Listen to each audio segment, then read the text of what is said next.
Good morning. Before I get started with our introduction, I would like to thank a few key people. Spooner and his wife Karen, Johnny Belew, the entire team at Counts Brothers Music, Shoals event specialist, Lily Holly, and you sitting here today for making this wonderful event happen. For those that do not know me, my name is Julia Counts, and it is my greatest honor to introduce our special guest today, the legendary Spooner Oldham, joined by music historian and chef extraordinaire, Johnny Belew.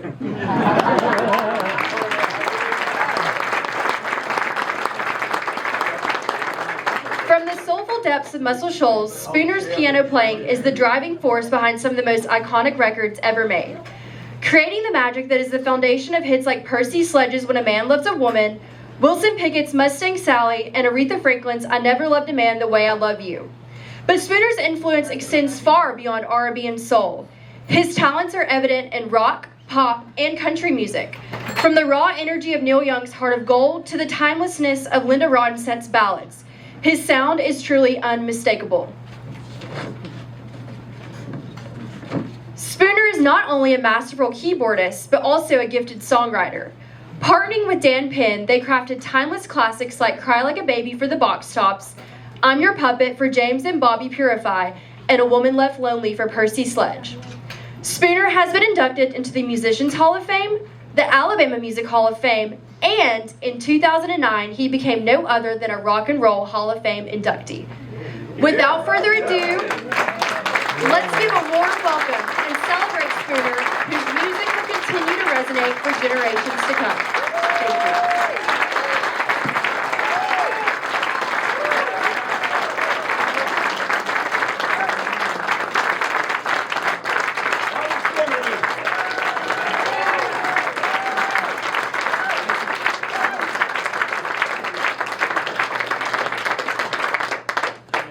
Thank y'all for being here. Yeah, good to see all these smiling faces. Or if it didn't smile, then maybe we'll make you smile in a minute. Good morning. We might add, I think in September, Spooner, you will become a member of the Memphis Hall of Fame. Memphis Music Hall of Fame. Yeah. And start talking about that a little bit because I lived in Memphis 2 years, late 60s, early 70s, and there's a studio called American Recording Studios, and one of the records I hear that we did there was on the radio still. It's called I Just Can't Help Believing, B.J. Thomas, you know, that's one of the, yeah. So anyway, I feel honored to be join that group. Yeah. We probably will jump around a lot, but also while you're in Memphis, you and Dan had a lot of success with the Box Tops, with Cry Like a Baby. Yeah. Yeah, that song, you may have heard this story, but I'll tell it again.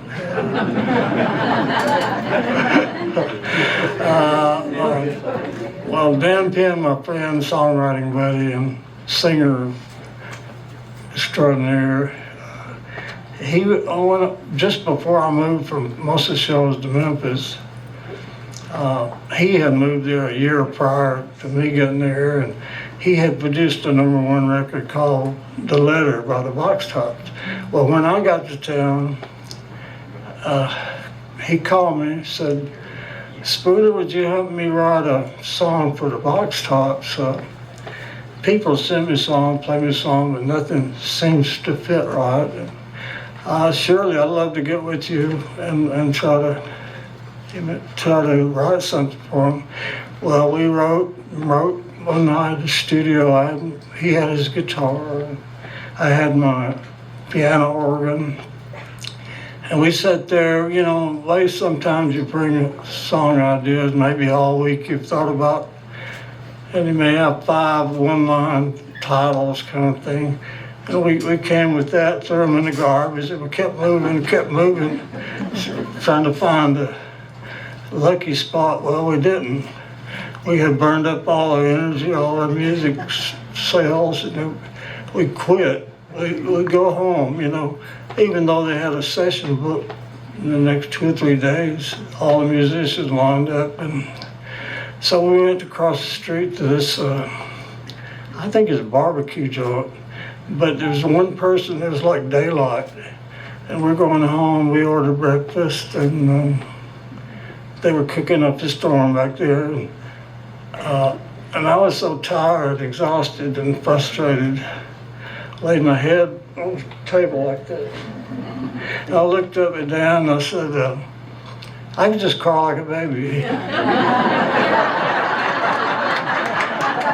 But the next thing is what was impressive to my brain was I didn't expect any kind of reaction. So, yeah, I thought he'd say, oh yeah, I know how you feel or something. He said, what he said was, I like that.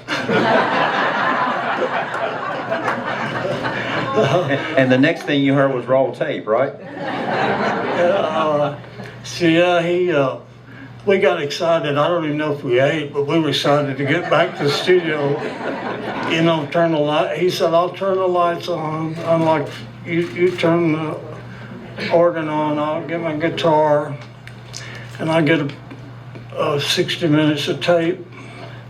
And so we sat out there and wrote the song, probably about an hour, and had it on tape. And I was so tired, we went home, and a couple days later, I thought, I don't know what we've got here. You're wrong. At 10 o'clock, you recorded it.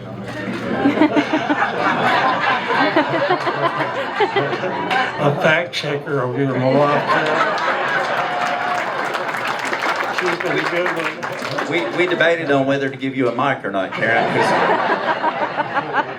But let me see, where was I going with it? Yeah, but I didn't know what we had. So Alex Chilton came in a little room, had a little Wallensack tape recorder, and put it on there and played it for him. And I didn't know how he'd react at all. And when he shook his hand and smiled, I knew he was happy. So that's what it was about, back then. And I think I'm correct, Spooner, that you actually played rhythm guitar on that. Reggie said he couldn't do any better. Is that right? That was another song called Sweet Inspiration. Okay. But I can do a little of that if you want me to. Absolutely. Spooner and I were coming back from Memphis on January the 1st of '69. And, who did the #1 hits yearly on January the 1st? Casey Kasem was on the radio.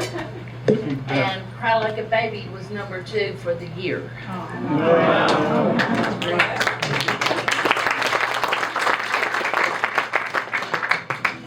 Yeah, Will McFarlane knows this guy, Reggie Young. I was in the studio with he and these girl singers, Sweet Inspiration. They had just been named. And then I went upstairs and wrote a song, brought it down and played it to him. And so Reggie said, let's hear that song I wrote, So I started playing it. He said, would you play that again? Okay. He said, you play it. So if I'm in the right key.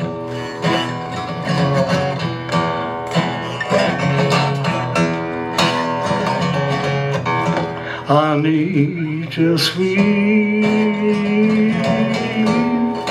inspiration. I need you here on my mind every hour of the day. Without your sweet inspiration, the lonely hours of the night just don't go my way. A man in love is sweet inspiration. And honey, that's all I ask, that's all I ask of you. With just sweet inspiration, The lonely hours of the night just don't go my way. The way you call me, baby, baby, it's such sweet inspiration. The way you call me, darling, darling, sets my heart to skating.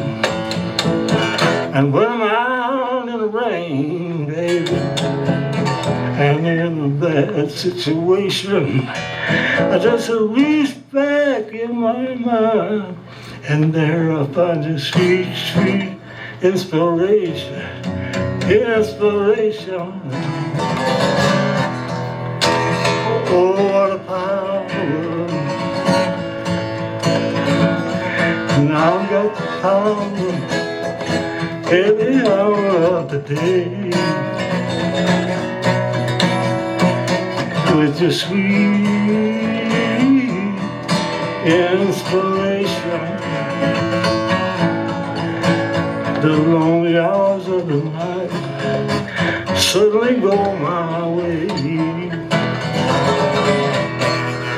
I need your sweet inspiration, sweet inspiration, sweet inspiration.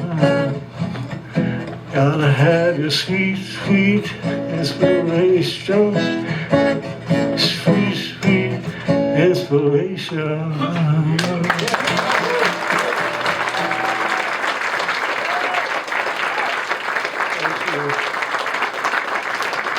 Charles Oldham and Jimmy Nutt, there's a new guitar player in town.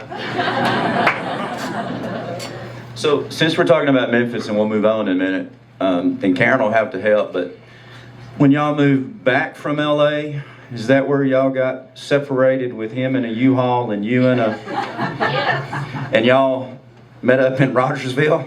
Somebody took a wrong turn somewhere? He went by way of Mississippi to get to Muscle Shoals. Sometimes you... Yeah, that, I don't know if y'all been to Memphis the last 10 or 15 years, but the new interstates, you know, sort of confusing the first time I approached. This way to Nashville, this way to Missouri, you know. They didn't have a Muscle Shoals exit, did they? Oh, man. So, obviously everyone knows that Spooner's played on a million hit records.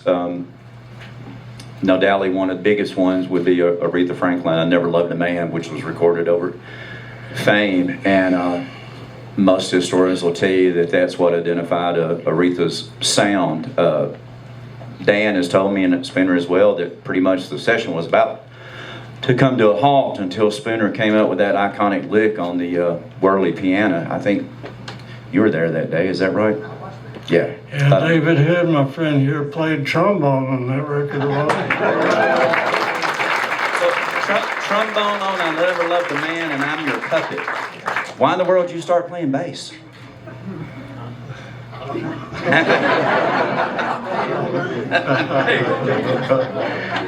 Can you tell us a little bit about the Aretha session, Spooner?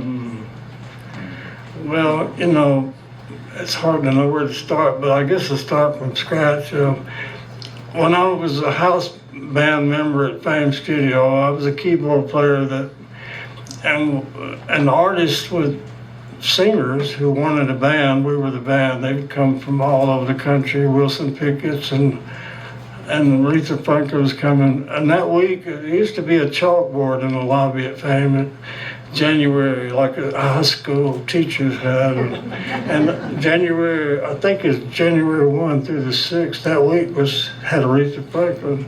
And I knew what I would probably be doing, you know, the rest of that week. So day one, walked in there and met her and her husband, Ted White. Jerry Wexler was there, Tom Dell was there, Rick Hall was there. There again, David Hood was there with his trombone. So I don't really remember how we, the band, were presented this song, but everybody, whatever we heard, it wasn't her, it was somebody who written the song. We were all just like scratching our head, what are we gonna do now? That don't make good sense, you know. So I just, in the midst of all that chaos and confusion and trying to figure how to get this thing off the ground, I just sat there quietly in meditative spirit, and I guess I asked God for a little help. I don't know. but I reached way back and hit that little thing. I'm sitting there and myself, and I think Dan Penn's sitting over here and Chip Moment over there. He had a studio in Memphis, and they both said, Spooner's got it. And then the heads turned toward me, the players, and they started playing along with that riff, and we found the groove that she liked it. But what I found fascinating about that song and that first song, if you listen close to that recording, it took me a while, years later, to hear this, but I'm playing electric piano and she's singing the first verse. She doesn't touch the piano. She's over there on a grand piano, and I'm on the Wurlitzer electric piano. And second verse, though, she starts playing. You know, that dynamic thing. One time through, she had it. You know, it's amazing talent. So, and you told me that when you went back in the next day for the next day's session, there was nobody in the lobby except for someone sweeping the floor? Yeah, that's correct. You know, I lived in, I think, Center Star. It was just a few miles up the road at that time, and I got the fame on time, 10 o'clock, early start. We usually did that. I doubt that.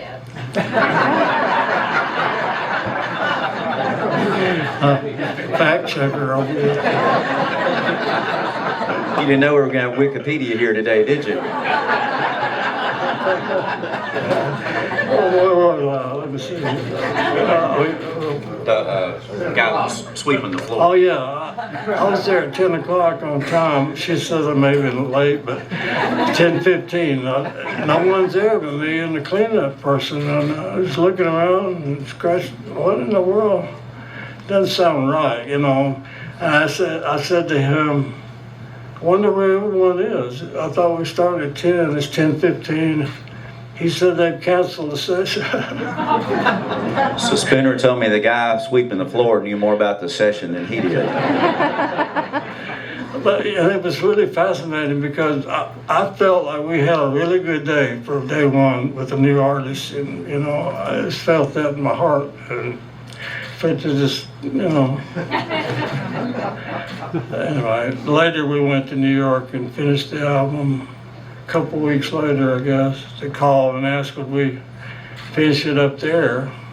So, but eventually I played on 4 or 5 albums with her, and they all did well, I reckon. R-E-S-P-E-C-T? Think, I've never looked, yeah. Yeah, respect. I was so blown away with the first day in New York when we went up there. There again, I didn't know what to expect, and that thing popped out of the chute right away, respect. But what was new and different, I had heard the Otis Redding version, which, you know, he wrote the song, but that thing where they watching them, this song go down being played, and sock tip, you know, that was new. Oh, it sounded so good too. Her sister, yeah, sang on background.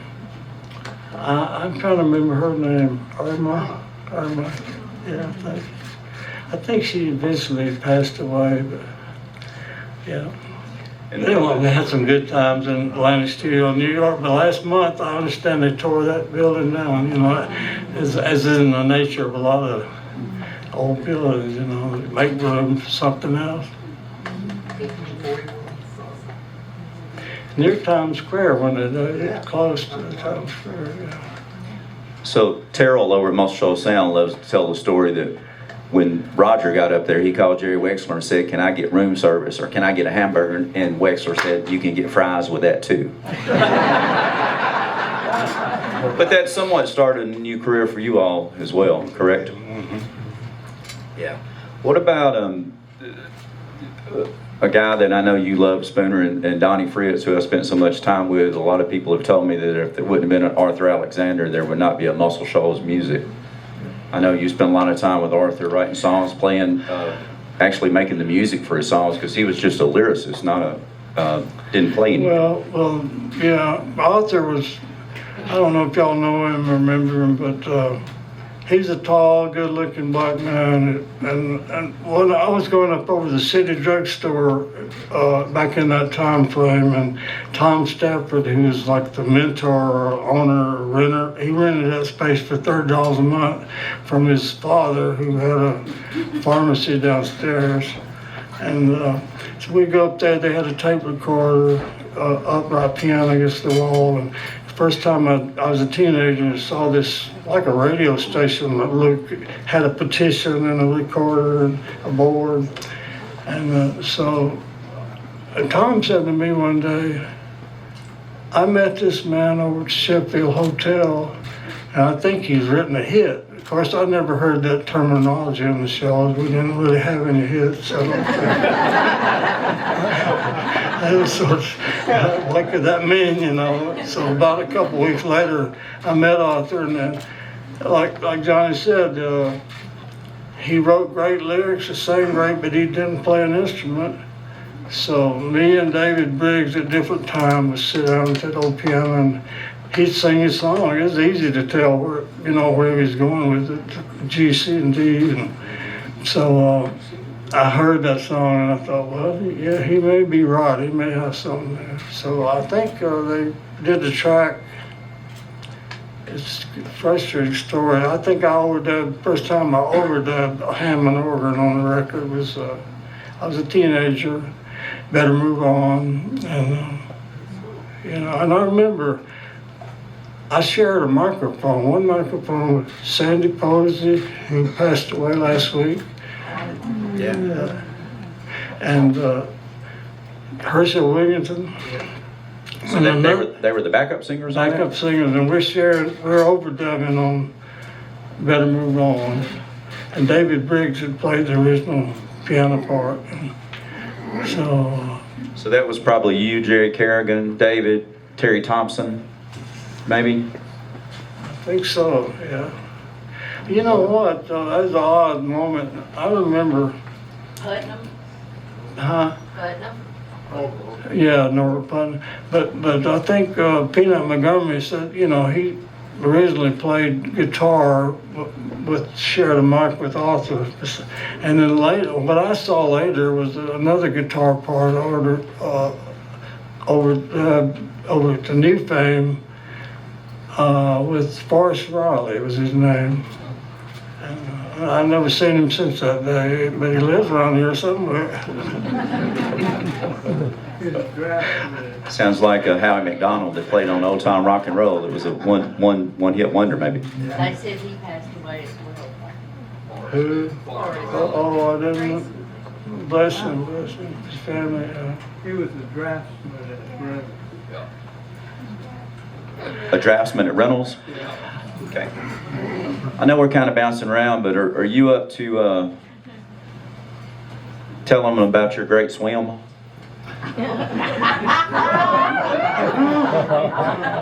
I was going to say that for my book, but no, I'll tell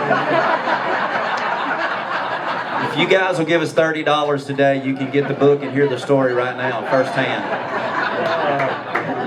Well, please forgive me if I sin. Let's start with that way. But back when I was single, Karen and I, my wife, have been married 54 years. 55. So this story I'm going to tell briefly precedes our marriage. Engaged, yeah, we were dating, but okay. Me and a cousin of mine brought me and a friend of his brought me a LSD tablet. Well, first of all, about 2 weeks before I'm in the water, they came by the house. I had a lake house over It's not, now where the golf course out that area, Lime Kiln Road. I think Lime Kiln Road. Yeah, and so they came out one day and said, you ever done any LSD? No, I don't think I want to. That's what you got, blah, blah, blah. And I said, well, here's the deal. You bring, I had been reading about John Lennon's and these people taking this drug and writing these fabulous songs and so forth. So I'm sort of curious about what will that do, you know? And, so I said, you come back a couple of weeks and bring me something with shiny tablet with numbers on it from a pharmacy, I might be interested. I don't want any bathtub stuff, you know? So a couple of weeks later they came back with this shiny pill, yellow pill with numbers on it. And that preconceived notion was, I've been here 2 weeks by myself. We sit down at the table, have some coffee and or beer and just talk. Get up to speed, you know, see what they've been doing, see what I've been doing, which is nothing. So the misconception about what might occur was this. I would guess not 10 minutes after I took that little pill, I'm saying to them, let's go down to the water and take a swim. And you had to go through rocks and mud. It's a terrible walk way down there to the water. I've never done it before, I don't think. So that was a great time to do it, the first time. But I'm not, you know, a great swimmer. Never liked to swim. I've had swimming pools. Kara and I had a swimming pool in Glendale, California. I went in it 3 or 4 times in a couple of years. But back to the story. So I get in the water. It had to be 90 degrees. Yeah, I think I kept that pool 85 degrees year round. But anyway, so I get down there, and I think immediately after I get in the water, they're paddling over here in this little slough, just tinkering around. I'm headed for the main body.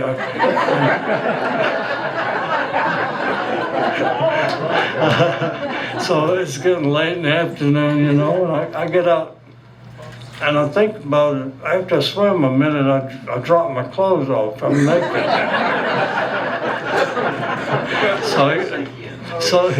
So I got out there in the middle, and I'm like, done every stroke I'd ever heard about. Did a little floating, you know,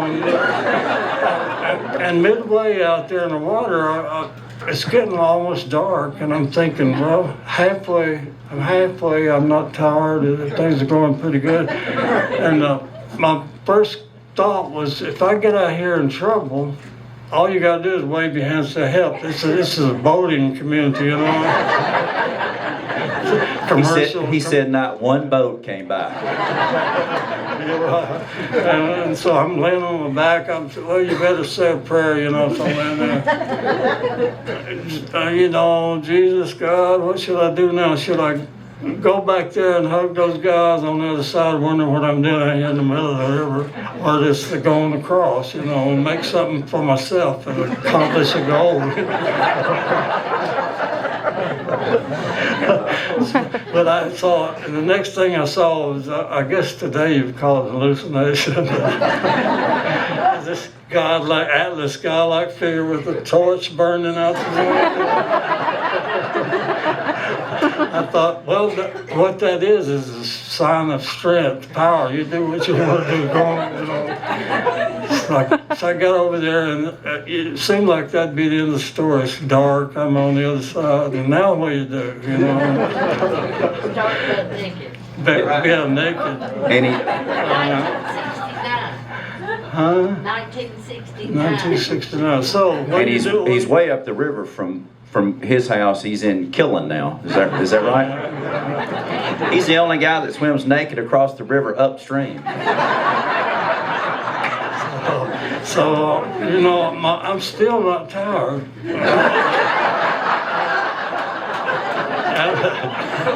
Why? I don't. I weighed 119 pounds. Today we'll make you a deal. If you buy the book, we'll give you a swimming lesson for free. But I could carry on the rest of the story. I could wait for the book. No, I think I'll tell it all. I'll leave it out of the book. So my mind is still, in my perspective, is still acting right. It's like, well, you got to be smart. You can't just run up there and be seen. You're naked.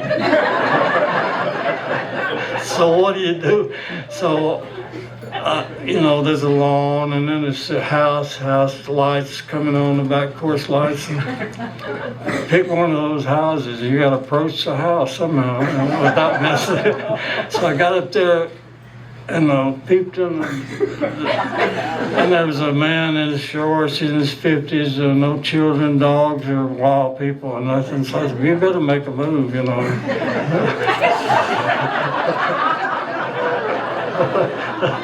Oh God! So and I said he opened the door. He didn't see me naked yet. He just opened the door, and I said, "Sir, if you had some clothing I could wear, I lost my clothes. I've been swimming." He was just nonchalant. He walked back in the house, left me. I didn't know where he was going, what he was doing. Like he had naked people show up at his door all the time, right? He came back and handed me around. He still hadn't seen me in overalls. What a brilliant idea, right? I put them on, and he hadn't seen me. No one's seen me naked yet. Because I went in there and I said, well, there's one more thing I'd like to ask a favor. There's two people over there at my house on the bank. They probably called in the Coast Guard or Highway Patrol, reported a missing person. I said, I called one of those two. Nobody reported a missing person. They were sitting at the table drinking beer and having coffee. What you talked about? So, but the story didn't end there. You'd think it's sure it's over. So I said, one more favor. Could you carry me? I'm in Killen at that point, and my parents lived in Center Star, which is like 3 or 4 miles up the road. Well, could you carry me to Center Star? Yeah, okay, I said, and he dropped me off, drove him, but a nice guy. I don't know who it was.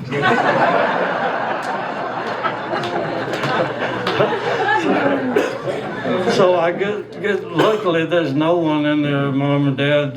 I don't know where they were. There's nobody in the house, which I felt good about because I sort of didn't want to talk about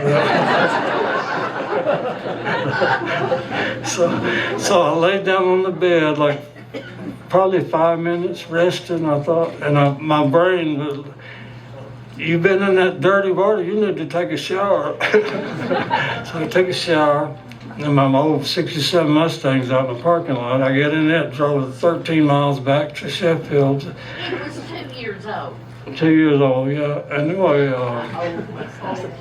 so I got down. Everything's going too smoothly. I mean, so normal, And I got down to near my house, which is a stop sign, just a block before you get to my house. And here's when I realized maybe you ought to go sit down. It's like I got this sprinkling rain.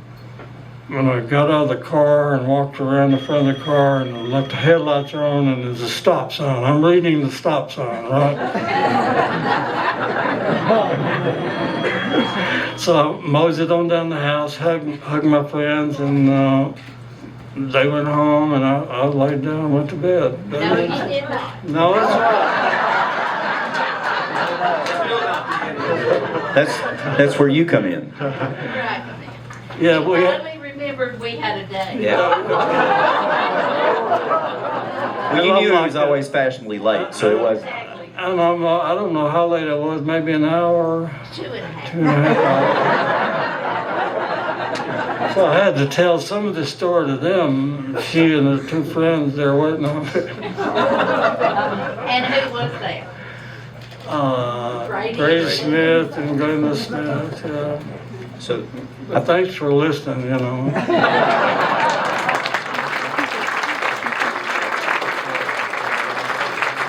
So Grady and them kind of had introduced you guys, right? Right, on a blind date Yeah. 6 months earlier.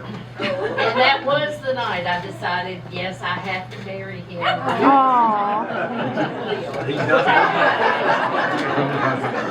So now after his incident and your sickness, when y'all sit on the couch, you don't see each other because y'all are his eye and your eye. I'm blind in my left eye, he's blind in his right eye. So we get along real well. It's a perfect date, isn't it?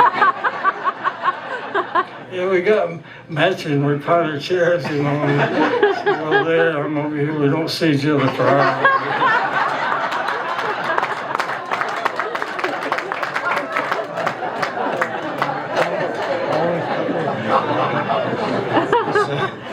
Spooner, let's move across country and talk about when you went out to LA. Maybe some of the songs that you played on. And I asked Kelvin last night, because I know y'all spent a ton of time on the road. Terry Melcher, what a strange situation that was. Well, Terry Melcher, well, where did I start?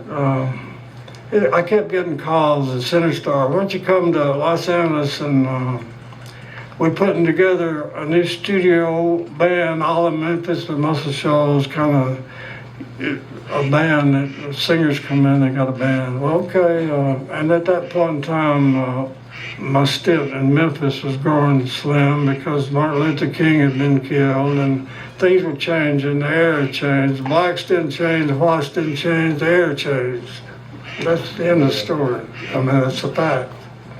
And so, I thought, well, maybe you shouldn't keep saying no to these things. You should try something else. And so I did, and got out there. And one of my, the deal was I get a measly, small weekly salary, and I could do any work all over town, no penalties, no problem, you know. And I never tell anybody about what I do or what I've done, except here today. I'm letting it all hang out.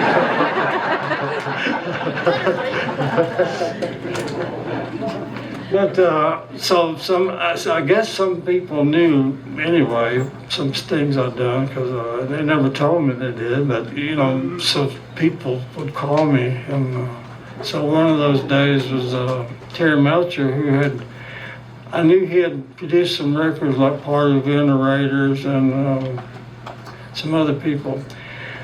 And we were working with like Roger McGuinn, who had a group called the Birds, and people were breaking up bands in the late '60s in LA. The Blind Burrito Brothers were breaking up. The Birds were breaking up. Loving Spoonful were breaking up. So I was getting to work a lot with these people who doing their solo albums, you know. So that was one of my introductions to. Well, Terry, one day. That was his mother. Oh, his mother was Doris Day, whom I've never met. Wow. But, you know, we all remember her. A lot of us. Que Sera, Sera, I love that song. But you know, we did some music together, and I enjoyed it. He enjoyed it, and but there was a day in the studio that a woman, I don't know, a couple of dogs came over in there in the control room. A big old dog on a leash, but Dobermans, and so I'm out there with the piano, just two of us out there. Me, I can't remember who it was. Maybe Roger McGuinn. Blind Burrito Brothers. Graham Parsons, maybe. But anyway, so I look up in the control room and I see these persons with dogs, and I see Terry. Actually, he had an accident on his motorcycle in Hemet, California, and broken. I'm not exaggerating. I read this later. 111 bones. Wow. So he had been in the hospital forever, and he just got out of the hospital, and he's in a full body cast. I've never seen or heard anything like that. But he's sitting up there at the control board in a full body cast, and these dogs are like, you can tell they want to bite somebody real quick.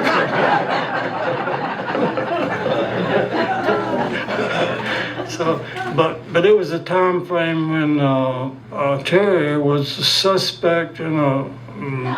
Well, I mean, okay. Charles Manson story. That's where we're going with this.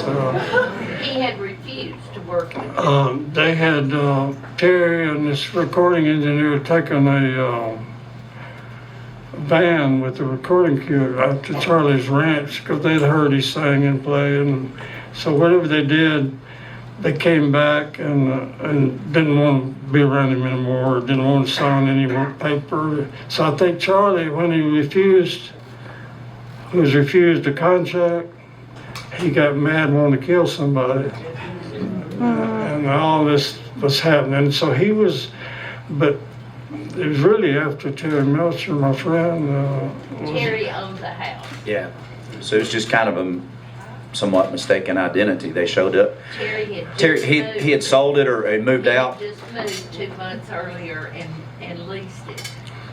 And those people just happened to be there, and Charles Manson sent the goons. But I'm on, y'all got the message on that, but it's a funny thing how sometimes sad things become funny also. Or that day, I went up to the control room. I said, "Terry, you ready to leave?" He said, "Yes."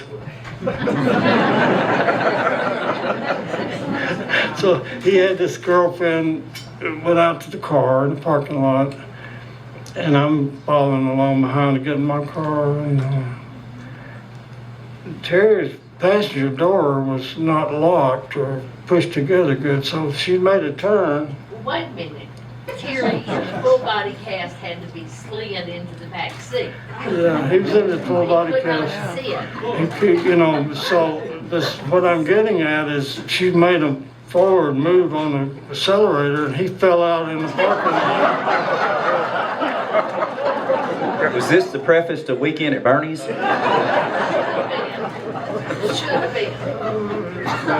I'll leave that story, but you get the message.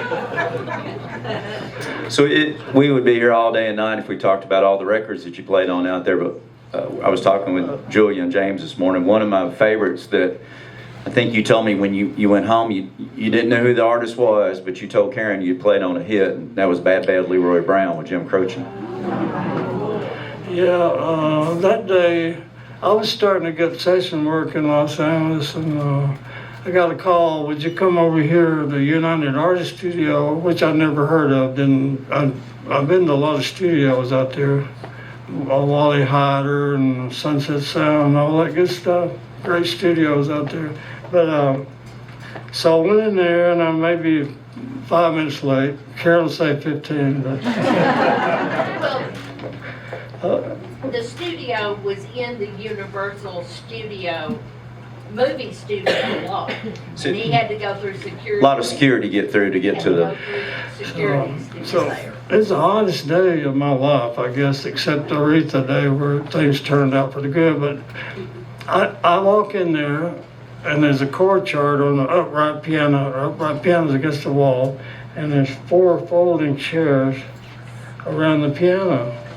And I can recall some of the names, Roger McGuinn on the guitar, John Sebastian on the guitar, acoustic guitar, and a couple of more rock and roll band leaders with their guitar. And what an odd situation. So I see the chord chart, and Roger McGuinn said something I thought was really weird, but fascinating, great statement. He said, I don't know if they were jacked up on, they had learned a song or something, I don't know, but I was like, the red light comes on, it's like recording, I hadn't even talked to him, I hadn't met the artist or the engineers. I just said hello to these guys, and Roger McGuinn said, like Chuck Berry. So I know what that means. So that's what I started playing on the chord chart, and in one take we did Bad Leroy Brown.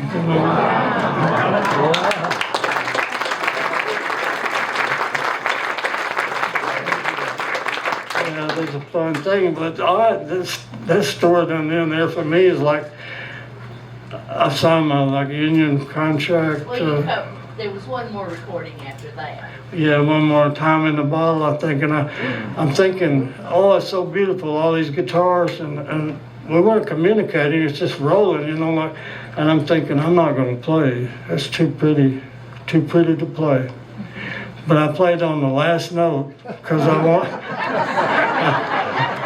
thought if I go to court, there's the proof, Sign that union card.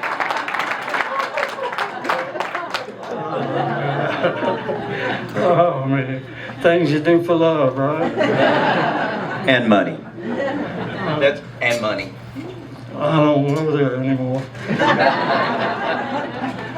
Well, you had such a great career in LA and everything. The list that he played on is so extravagant, like Arlo Guthrie, City of New Orleans, and the, from Bad Bad Leroy Brown, just so many different genres of music. Kind of like I've heard David and them say, when they backed up someone, you became their band.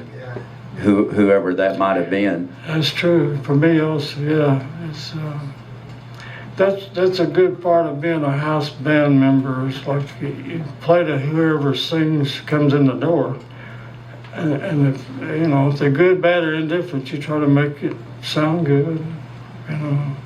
Be friendly. And that's the reason we're still working, all of us. So we'll talk about a couple more things, and maybe we'll take a couple of questions. But we got to talk about one of my favorite songs to ever come out of Muscle Shoals that David played trombone on, that you and Dan wrote, "I'm Your Puppet." What a great song! Oh, thank you. That's been a really durable record, and I just heard a new version. It's not on the market yet. August the 3rd, Billy Lawson told me to be released as T. Graham Brown and Dwight Yoakam duet. It sounds good. It is fabulous. It's great. So then a couple of years, I think after that, you went over to Sheffield and played on really the first international hit that came out of Muscle Shoals. I mean, that really got people's attention, I guess, with Percy Sledge, "When a Man Loves a Woman."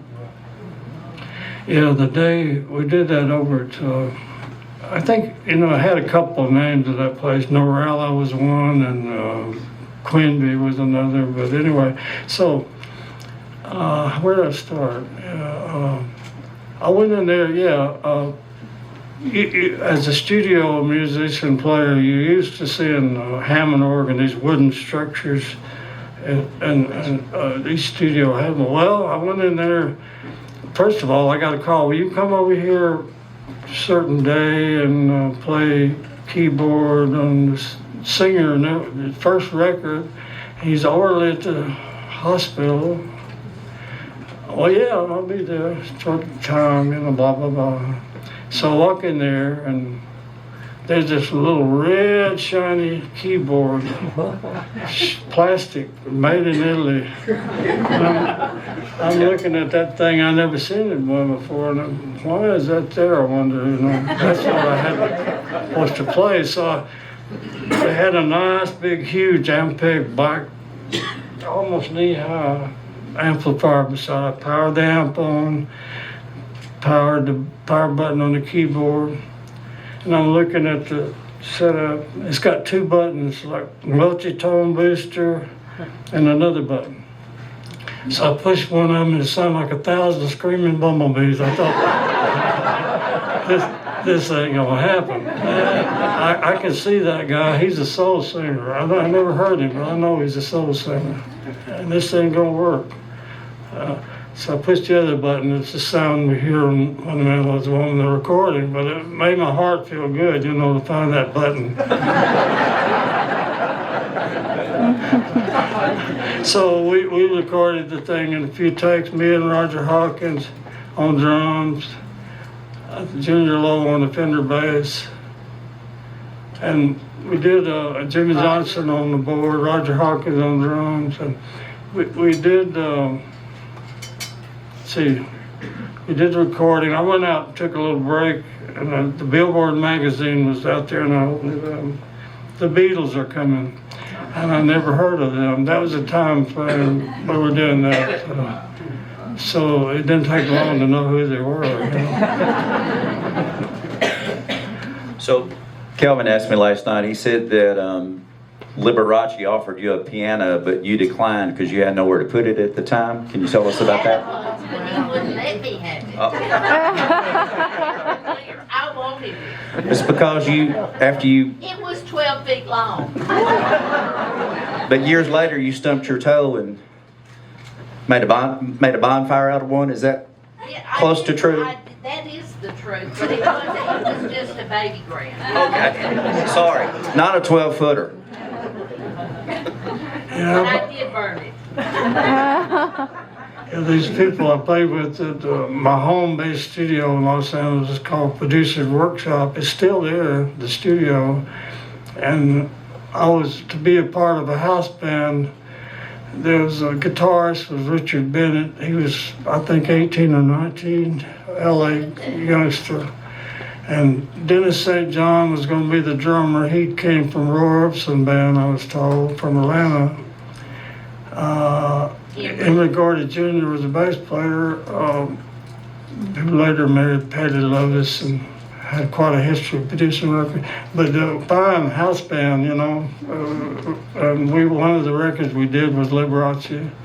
And You did 3 albums. 3 albums. But anyway, so when we finished the album, a couple weeks later, Ed Cobb, the producer, engineer, he called me and said, Lee said you could have that piano if you wanted for $1,200. It was a 1932 Steinway concert grant. I passed because I didn't want to, you know, we had bought a house and it was adequate, but my thoughts were, I don't want to share my house, my living room with the piano. I need more space than that. You'd rather have an easy chair, right? And how much did that piano turn Well, out to be worth? I don't know, but that was like 1970 or something. But my friend who played with Neil Diamond Band, he bought it, had it appraised in 1970 for $35,000. No, 150. Well, then, I'm sure it is a lot now. I know the value of things, but I knew it was a valuable instrument. I had no room for it. So, just a moment, we'll take your questions, but I've got to ask you, because he was so dear to me and he was a big part with you and Dan, let's talk about Donnie Fritz just for a minute. Yeah, sure thing. I know you were a good friend, and I was a good friend, and a lot of us knew him and worked with him. When it's handy time, Donnie would be on stage 8 times a day if you would let him and everything, but I know that y'all had a great relationship with Arthur, and you guys were here at the start over there at the corner drugstore. Donnie played drums at that time.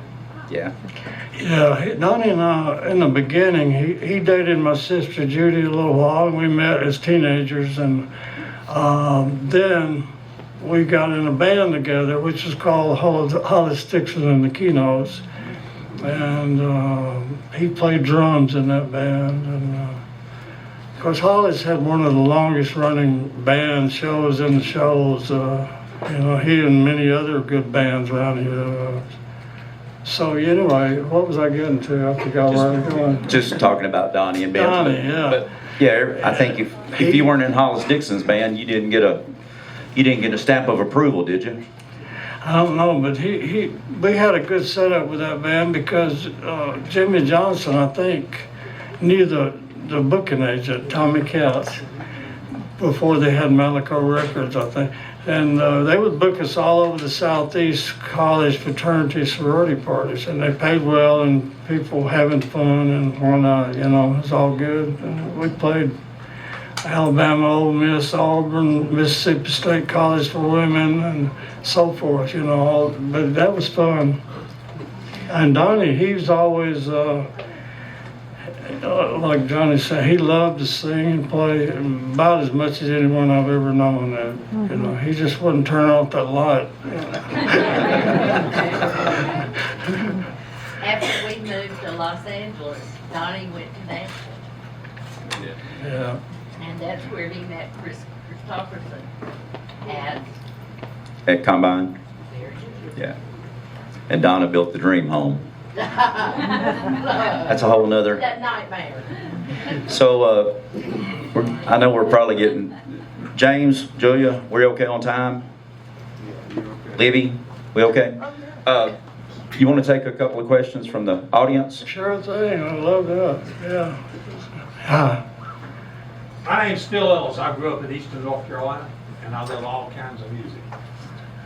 And I don't like criticizing music, but I want to talk about Cry Like a Baby. Okay. I expect you knew it was a hit in 2 or 3 days after recording it. So the comment was, this gentleman says he expected that Spooner knew that Cry Like a Baby was a hit within 2 or 3 days of recording it. I don't know if I felt that or said that probably, but the point is, you get the best you can on the song and the recording and hope for the best. It's a true story, you know. You never know what's going to happen. My real question is, when it came out and got to #2, I grew up on that song. Oh, thank you for listening. And I was 20 years old when it came out, and it was beat out by the only song I've ever criticized in my life. Honey. Honey by Bobby Gold. You were trying to deliver your friend Dan a hit. It should have come out a month before, a month after. It should have been #1. What do you think of that? You're exactly right. It actually was #1, but it went back and forth between Honey and. But Honey was, for the year. yeah, I noticed the Billboard charts, and Honey would be #1, we'd be #2 with Cry Like a Baby, the box tops, and that went on for several weeks, thank goodness. If I was a songwriter, I'd rather kiss my sister than be beat out by Honey. But now he and Bobby Russell were good friends. Yeah. So we had to be thankful. Yeah, speaking of, I'll tell you a little Nashville story. Well, I don't have many Nashville stories, but I lived there a couple of years, Carolina. But anyway, back in the day, Combine Music, where Chris Thompson was publisher, had his publisher, and they had a room He was downstairs. janitor, actually. Well, but he did sign as a songwriter there, and Donnie Fitz was signed as a songwriter there. Billy Swan was signed as a songwriter there, and back in that time frame, 5:30 they'd close the door, but songwriters come in there just hang out and talk and have fun, you know, it's that kind of situation. And one night, Bobby Russell, and there's a bunch of us, I think Arthur was there, Donnie, and just people milling around talking, and Bobby Russell says to me, I think he knew I'd had a song that had been a hit, so he was trusting my opinion, you know, like, I've written a couple of new songs. Would you listen to him in this little room and had a little tape recorder? You should love to hear whatever you're doing, man. He played me 2 demos. 2 songs he'd written. One was Little Green Apples and one was Honey. And he said, which one you like better? I said, they're both hits, no doubt, but I like Little Green Apples better. Yeah. What you got? A few years ago, we were at the Hall of Fame and inductions, and you said you were going out to play with Elton John. Well, Elton John, yeah, that was just a TV show. Of course, he had done one of mine It damn was songs. just the Academy Award. I'm your puppet. But yeah, that was fun. You know, he was congenial and nice. Of course, he had a lot to do, and we all had a lot to do. But I didn't sit down and talk with him. But yeah, that was fun. Johnny, how about Bob Dylan? Tell us a little about. What about Bob? Bob, yeah. We'd like to know about. Well, yeah, I can tell a little about. Karen and I had moved to Nashville, and David and Barry and Roger and all had recorded an album with Bob Dylan called Slow Train Coming that became a hit. And after that, I had nothing to do with that, but I got a phone call from Bob Dylan. I didn't know him, never heard of him. I mean, I knew his songs, I loved his songs. Actually, you got a call first from Jerry. But it's like, would you go on the road tour? And I said, you know, I had never, I said, well, yeah, let me think about it a day or two. He wanted to know right now how much money, and you know, per week. So we agreed on the amount, sort of. And And I've been begging him to go to work at 7-Eleven. Yeah, that's what I was gonna tell that. Karen was getting antsy about me not working much in Nashville. My take on Nashville was, okay, I moved up there. Dan Penn lived a couple miles. I thought, well, I can write a song. And okay, I woke up one morning and said, what can you do here in Nashville? What would be your inspiration, your motivation? Well, it would probably be to be the first call session guy for country and western music. Is that what you want to do? No. So I just stayed away because I had a lot of rich and famous friends doing that. I didn't want to balk the ship. I didn't want to compete. I didn't want to be there. So I got this. But in 78, you did an album with Neil Young.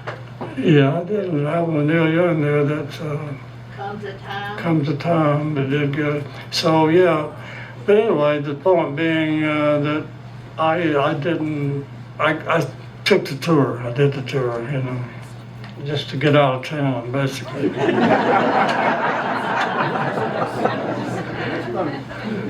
$1 million question, your nickname. Yeah, $1 million question. He wants to know the origin of your nickname. Spooner, yeah.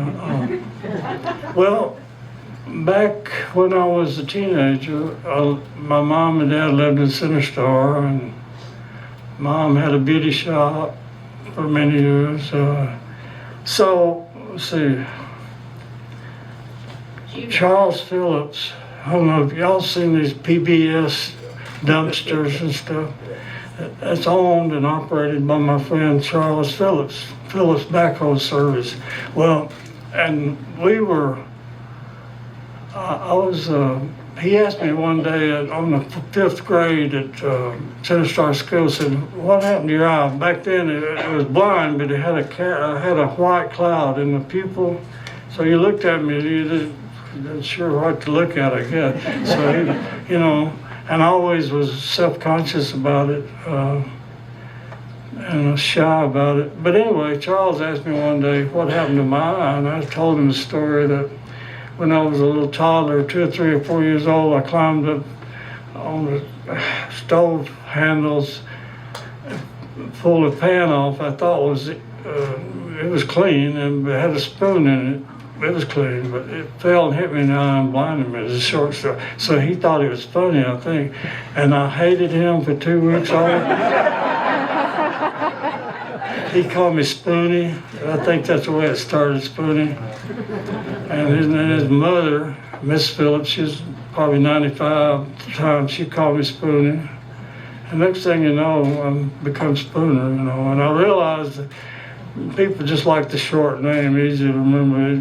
They weren't being cruel, you know. But, so that's the way that started. You know. Sting, Aretha, and Spooner. Yeah. Any more questions? One over here. Do you have any John Prine stories? I'll let Karen tell that one. Hang on, Karen. You want to tell about him coming to Donnie and Dan and Spooner. Reach in the mic. Dan and Spooner. I don't hear you. Who wrote Me, Myself, and I? Me, Myself, and I, a song written by me, Dan Penn, and John Prine. There was a fourth writer, I thought. I don't Was think it so. Donnie? No. He was there, but not many. No, I don't think so. Well, anyway, they had got together several times and written, so Why I can't knew I hear who her? John Prine was. And John, Donnie was still working with Chris on a weekly salary, so Donna built her mansion. And when we talk about her mansion, you have to understand they drilled to the hot center of the earth and brought up the steam from the pipes to heat the house, to make the hot water, to do all of that. Now this is in the 80s. This is like 80 that they started building this. And you walked in the front door and it was 35 feet to the other side of the entry hall. And at the other end of the entry hall was a 30-foot wide, 25 feet tall waterfall. Well, the party had been going on for the Christmas party probably an hour and a half, and the doorbell rang, and I happened to be coming out of the kitchen. And so I went to the door and I answered the door. Well, it was John Prine. And John looked at me and he said, "Donnie Fritz lives here?"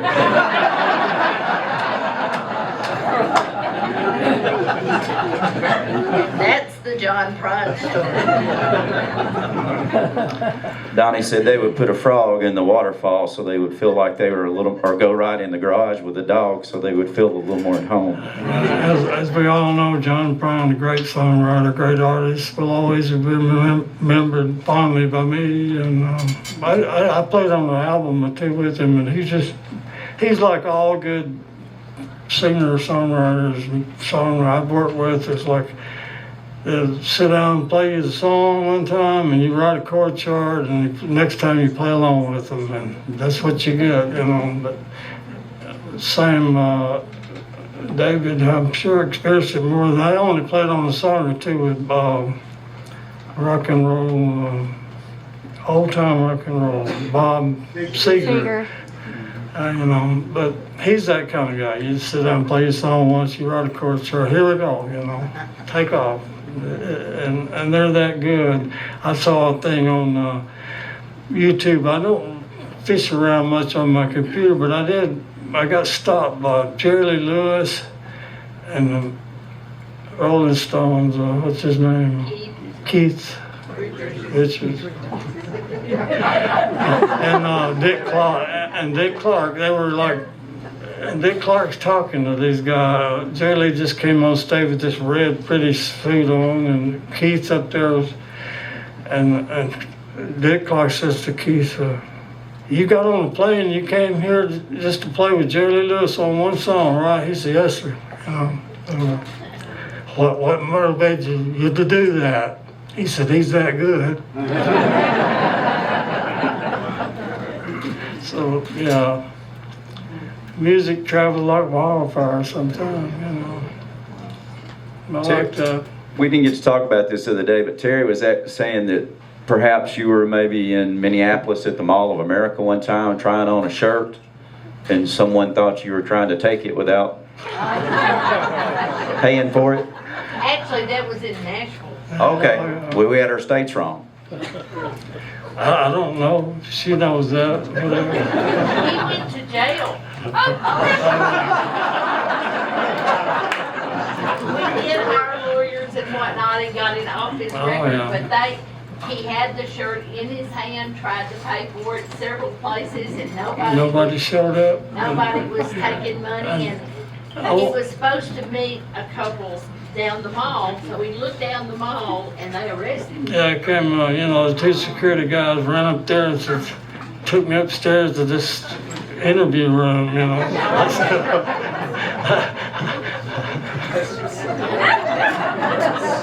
The price of the book just went up. We need some bail money. He actually called me, and we were actually divorced for a year at the time. And I bailed We him weren't out. going to go into that. And I bailed him out like a crazy person. You've been taking care of him for a long, long time. Even when I shouldn't have. One more, how time? We got 1 minute. We got all the time you need. No, I don't want any time.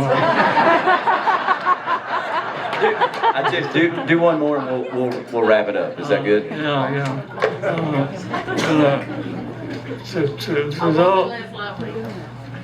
Oh, I don't know all that, but I can do a little of it.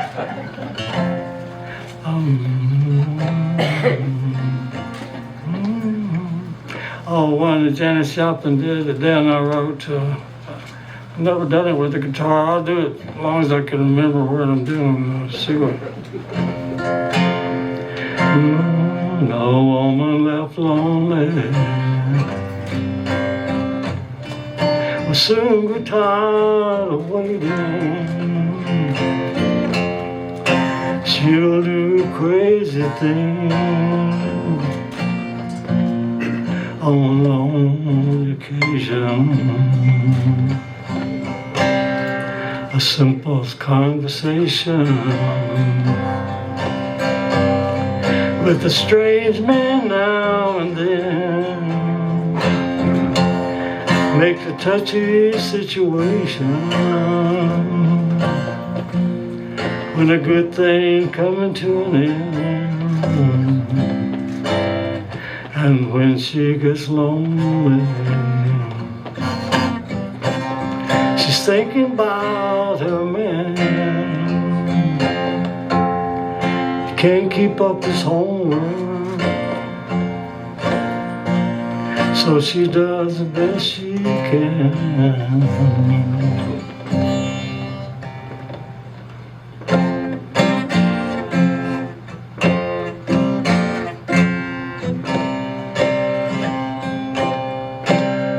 All the fevers of the night, they can burn in a loved one, and all the red-hot flames try to push your love aside.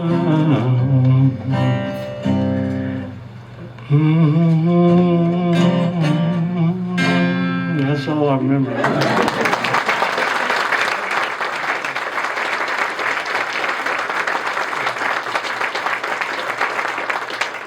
There's one other story I'd like to tell, Johnny. It's like 5th grade, no, wait a minute, 8th grade, Killing Junior High School. My good friend Ronald English, yeah, you remember him? Yeah. And see, well, he and I were going down the hallway one day, and I heard him talking. He loves sports, and I envisioned one day he's going to be a sportscaster. It's just natural, you know, that's where he's going.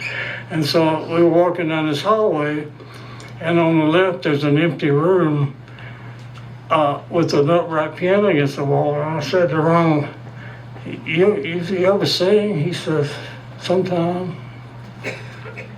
Oh, let's go in this room, there's a piano. So what was popular on the radio, see if I can do a little bit, you'll know it probably. I can play a little bit of this. Come on over, baby, whole lot of shaking on. I said, come on over, baby, really got the bull by the horn.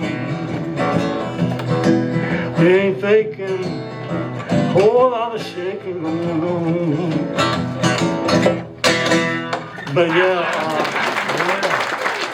so we got through sort of I had learned the mandolin at that point, and I knew a few chords on the mandolin, a few chords on the guitar. I never played the piano, so I thought, well, hey, it's sort of working okay. Maybe we should practice, get a band together, and we did. We went to Bruce Oldham, my cousin. He had a wonderful white Fender, well, it's not Telecaster, Stratocaster, yeah, wonderful guitar. And then Roger Hawkins was like, I don't know, we called him up. He was like 15. We started a little band, and I called Roger a few months ago, like, time is gone. I said, what did we used to call that band? You know, we just did a couple of shows. He said the Spooners. I don't remember. But with that little group, we practiced and learned some cover songs. None of us were writing songs, and John Hawkins, manager of K's Shoe Store in Florence, he booked us a gig at Collinwood School, and we rolled up there and did like half an hour. At midday, the deal was you pay $25 and you go sit in the theater seating and watch us play music. So it was sold out. We made $12 each. And the bug bit you, right? I think this is where I'm going, you know. This is my life. That was the beginning. So. That last song that he played, Whole lot of shaking going on. Deborah Van Eaton standing right over here. Her husband, J.M. Van Eaton, was the original Sun drummer that played on that. He loved all that music her husband played on. He was a good. I'm sorry we have to do without him now, don't we? Yeah, they should. James, you got anything? I know these people are standing or getting tired of standing, but it's been a great honor. You got anything else to add, or?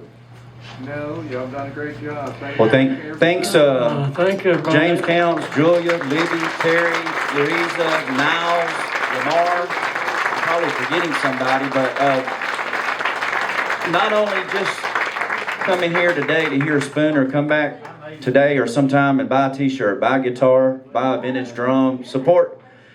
I tell James this often, Counts Brothers Music, if they had a coffee bar in here, nobody would ever leave. It is such a great gathering place. Oh, one more thing. I was just to ask if you ever took any lessons.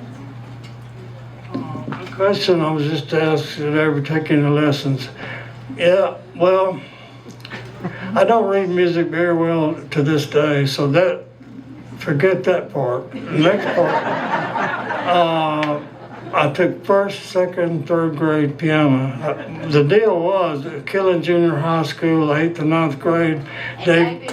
David Briggs, my friend, we took lessons, not at the same time, but same deal. We didn't know we were taking lessons. So at the end of the year, you have to do a recital. And he and I did a duet recital.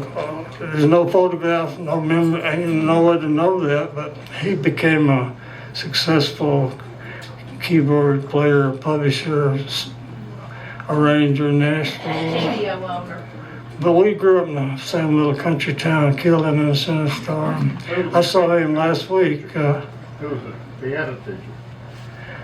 Miss Garner. You remember her? I was a student of hers. Well, I won't tell that story. Well, bless her heart, I have no dislike of her to this day, but yes, I did, she said. But one day, my cousin, Pat Oldham, was sitting waiting her turn. She's coming next for her lesson. Well, I'm up there at the piano. She's sitting there beside me. I'm doing my lesson or trying to. I'm sure I didn't study, unrehearsed, unpracticed. Anyway, I hit a funny note, and she hit me with that wooden ruler. Of course, I never went back. I didn't tell her I'm mad. I just quit. David Briggs kept taking lessons, and he's got millions of dollars.